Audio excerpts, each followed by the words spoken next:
یہ دنیا کائنات کے بہترین 10 دن ہیں.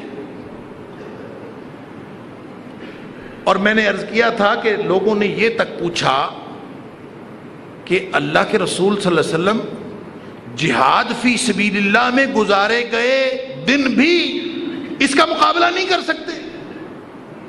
قیل ولا مثلہن الجہاد فی سبیل اللہ. جہاد فی سبیل اللہ میں گزارے گئے، حالانکہ وہ تو سب سے افضل ہیں. نبی پاک صلی اللہ علیہ وسلم کا فرمان ہے کہ وہ آنکھ جو جغرافیائی سرحدیں امت مسلمہ کی ان کی حفاظت کے لیے راتوں کو جاگتی ہے، اس پر اللہ نے آگ حرام کر دی.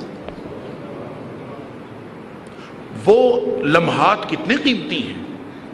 لہٰذا صحابہ کرام نے سوال کر دیا، اللہ کے رسول صلی اللہ علیہ وسلم جہاد، فرمایا جہاد بھی نہیں مقابلہ کرتا الا من عفر وجہہ، سوائے اس شخص کے الا من عفر وجہہ فی التراب. ہاں کوئی گیا اور شہید ہو گیا، جان سپرد کر دی اور اس کا چہرہ لتھڑ گیا مٹی کے ساتھ، تو پھر وہ تو بڑھ سکتا ہے ان 10 دنوں میں کیے گئے عمل سے، وگرنہ کوئی نہیں بڑھ سکتا. اور اس دوسری حدیث کے اندر اسپیسیفکلی اعمال کے بارے میں، ان 10 دن میں کیے گئے اعمال وہ اللہ کو سب سے زیادہ پسند. ما من ایام العمل الصالح فیہا احب الی اللہ من هذه الایام، یعنی ایام العشر.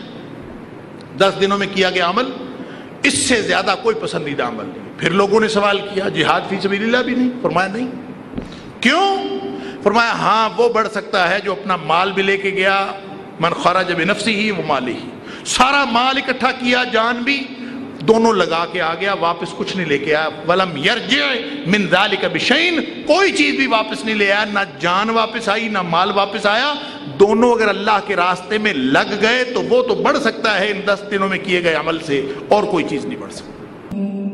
والفجر وليال عشر والشفع والوتر